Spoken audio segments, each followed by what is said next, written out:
বলে দিলেন যে আমরা নীতিগতভাবে সিদ্ধান্ত নিয়েছি বা আমরা রাজি হয়েছি, কার সাথে কথা বলেছেন? আমি তো দেখলাম যে বোধহয় মির্জা ফখরুল ইসলাম বা কে যেন প্রশ্ন তুলেছেন যে আপনারা কি আমাদের সাথে কথা বলেছেন? জাতীয় একটা সিদ্ধান্ত, এই করিডোরটা যখন চালু হবে, যদি হয় একান্তই, এটা কিন্তু খুব সহসা বন্ধ করা সম্ভব হবে না। না, এই নামকরণটা খুব চমৎকার, মানে এক ধরনের কি বলে, মানে সাউন্ডস ভেরি গুড, যে মানবিক করিডোর।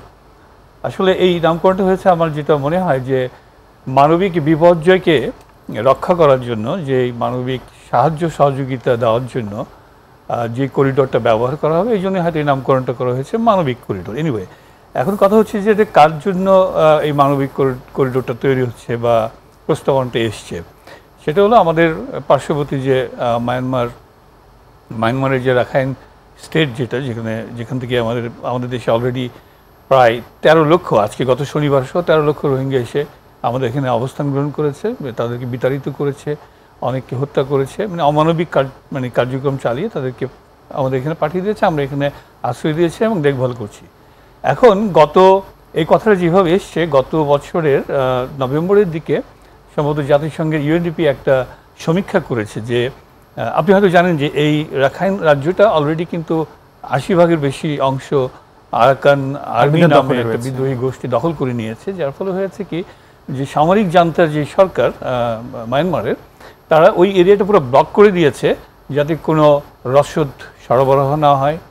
আপনি ওই পরিস্থিতির আলোকেই জাতিসংঘ একটা সমীক্ষা করেছেন যে এখানে একটা দুর্ভিক্ষ দেখা দিতে পারে, কারণ চাষাবাদের জন্য যে দ্রব্যাদি লাগে, যে সার বলেন, জ্বালানি তেল বলেন, সেগুলো সময় মতো যাচ্ছে না। তারপরে আপনার বিভিন্ন রসদ সামগ্রী, সেগুলো যেতে পারছে না। তো ধীরে ধীরে কিন্তু এটা একটা মানবিক বিপর্যয়ের দিকে এগিয়ে যাচ্ছে। তো ওই আলোকেই ইউএনডিপি মানে জাতিসংঘ একটা সার্ভে করে রেখেছেন যে এই বছরে মার্চ এপ্রিল এখানে একটা দুর্ভিক্ষ হতে পারে। তো কাজেই সেই মানবিক বিপর্যয়ের হাত থেকে তাদেরকে রক্ষা করার জন্য বাংলাদেশে সাহায্য চেয়েছে, একটা প্রস্তাবনা দিয়েছে। আমরা যতটুকু গত কয়েকদিনে আমরা পররাষ্ট্র উপদেষ্টা এবং সবার বক্তব্য থেকে শুনছি। তো এখানে বিষয়টা হচ্ছে যেটা বললেন যে কতটুকু মানবিক এবং কতটা রাজনীতি আছে। অবশ্যই রাজনীতি তো আছেই, এই ভূরাজনৈতিক এখন যে পরিবর্তন হচ্ছে সেখানে রাজনীতির ব্যাপারটা অবশ্যই আছে। তো এখানে দুটো জিনিস আছে, সেটা হলো যে পররাষ্ট্র উপদেষ্টা বলেছেন যে আমরা নীতিগতভাবে রাজি হয়েছি কিছু শর্তাবলী সাপেক্ষে, কিন্তু শর্তগুলো কি আমরা কিন্তু এখন জানি না। এটা ডেফিনেটলি এখানে কিছু রাজনৈতিক ফ্লেভার তো আছেই, রাজনীতির কারণে আমরা করছি, যেহেতু ওই অঞ্চলে একটা পরিবর্তনের ছোঁয়া আমরা দেখতে পাচ্ছি বিভিন্ন কারণে। সো সেই জন্য ওরা মানে আমরা কি বলে এই বাংলাদেশ মোটামুটি নীতিগতভাবে রাজি হয়েছে। আপনি জাতিসংঘের কথা বলছিলেন, জি, কিন্তু বিগত বেশ কিছুদিন ধরেই কিন্তু জাতিসংঘ গাজা ইস্যুতে কিন্তু একদম চুপ আছে, কারণ যে পরিমাণ ধ্বংসযজ্ঞ তারা চালাচ্ছে এবং গাজাকে একদম নৃশংস, মানে ইতিহাসের সমস্ত নৃশংসতাকে ছাড়িয়ে গেছে। গাজা কিন্তু সেখানে কোনো পদক্ষেপের কথা এইভাবে আমরা জোরালোভাবে বলতে শুনিনি, কিন্তু এই যে এখন এসে তারা এই রোহিঙ্গা ইস্যুতে একটা তৎপরতা দেখছেন, আসলে এর পিছনে কি কারণ থাকতে পারে? এই অঞ্চলটাকে আপনি দেখতে হবে যে আমাদের এই অঞ্চলটা কিন্তু রাজনৈতিকভাবে বা ভূ রাজনৈতিক প্রেক্ষাপটের আলোকে ধীরে ধীরে খুব গুরুত্বপূর্ণ হয়ে যাচ্ছে আমরা বাংলাদেশ। হ্যাঁ, এই যে রিসেন্টলি আপনি যদি দেখেন যে আপনার ওখানে চায়নার একটা বিশাল বিনিয়োগ আছে, চীন চাচ্ছে সমুদ্রের তাদের একটা অ্যাক্সেস চাচ্ছে, তাদের প্রভাব চাচ্ছে, সেদিকে যুক্তরাষ্ট্র যেতে যাচ্ছে যে এই অঞ্চলে তাদেরও একটা প্রভাব চাচ্ছে, একদিকে ভারত আছে।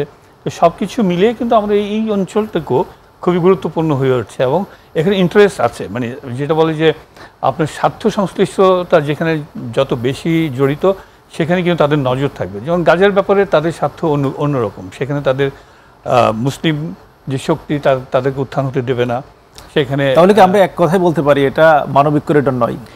মানবিক করিডোর এক অর্থে আপনি একবারে ফেলে দিতে পারেন না। আমাদের তো কিছু চার্টার অফ ডিউটিজ আছে, আমাদের কি বলে ডিউটি যেই ডিসক্রিপশন আছে যেটা, সেগুলো তো আছে, সেগুলি আমরা ফলো করব। তারপর যেহেতু একটা অন্তর্বর্তীকালীন সরকার এসছে, ডেফিনেটলি একটা তো ম্যান্ডেট নিয়েই এসছে, যেহেতু এত বড় একটা অভ্যুত্থানের পরে এসছে, কিছুটা আছে। তবে এই বিষয়গুলি সমাধান করতে হলে কিন্তু নির্বাচিত সরকার ইজ এ মাস্ট। একটা পলিটিক্যাল গভর্নমেন্ট ছাড়া এত, এই যে প্রফেসর শামীম যেটা বলেন, আমি একটু অ্যাড করি যে এই যে বলে দিলেন যে আমরা নীতিগতভাবে সিদ্ধান্ত নিয়েছি বা আমরা রাজি হয়েছি, কার সাথে কথা বলেছেন? আমি তো দেখলাম যে বোধহয় মির্জা ফখরুল ইসলাম বা কে যেন প্রশ্ন তুলেছেন যে আপনারা কি আমাদের সাথে কথা বলেছেন? তারা তো স্টেক হোল্ডার, বিকজ তারা একটা এস্টাবলিশড একটা গণতান্ত্রিক দল, রাজনৈতিক দল, ওনারা ক্ষমতায় ছিলেন বেশ কয়েকবার।